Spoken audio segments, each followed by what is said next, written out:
أعوذ بالله من الشيطان الرجيم بسم الله الرحمن الرحيم يا بني إسرائيل اذكروا نعمتي التي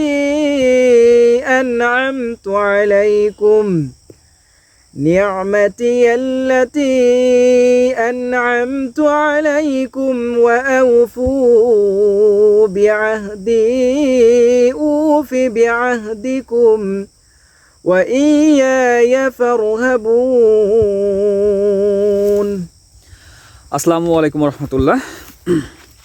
বিসমিল্লাহির রহমানির রহিম। আল্লাহ তাআলা সূরা বাকারার 40 নম্বর আয়াতে বলেছেন, হে বনি ইসরাইল, তোমরা আমার নিয়ামতকে স্মরণ করো, যে নিয়ামত আমি তোমাদেরকে দিয়েছি, এবং তোমরা আমার অঙ্গীকার পূর্ণ করো, তাহলে আমি তোমাদের অঙ্গীকার পূর্ণ করব, আর কেবল আমাকেই ভয় করো।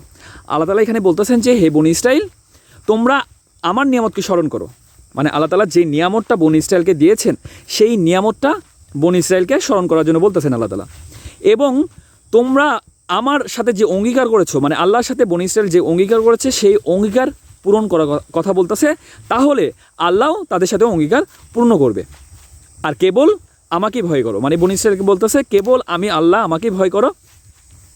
আমাদের সবাইকে বোঝার মতো তৌফিক দান করুক আল্লাহ তাআলা, এবং আল্লাহ রাসূলের মাধ্যমে যা কিছু আমাদের কাছে পাঠিয়েছে তা গ্রহণ করা এবং তারপরে আমল করা তৌফিক দান করুক। সবাই 5 ওয়াক্ত নামাজ পড়বেন, এবং আপনার আশেপাশে যারা রয়েছে, যারা নামাজ পড়ে না, হতে পারে আপনার পিতামাতা, আপনার সন্তান, আপনার স্ত্রী, আপনার ভাই বোন, আপনার পাড়া প্রতিবেশী, আপনার আত্মীয় স্বজন, আপনার বন্ধুবান্ধব, সবাইকে 5 ওয়াক্ত নামাজের দাওয়াত দিন এবং সবাইকে 5 ওয়াক্ত নামাজের মধ্যে নিয়ে চলে আসুন।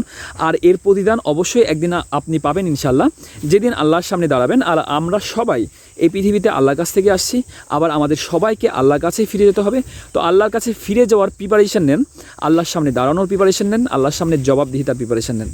হে আল্লাহ আমাদের সবাইকে বোঝার মতো তৌফিক দান করুন। সবাই 5 ওয়াক্ত নামাজ পড়বেন। আল্লাহ হাফেজ।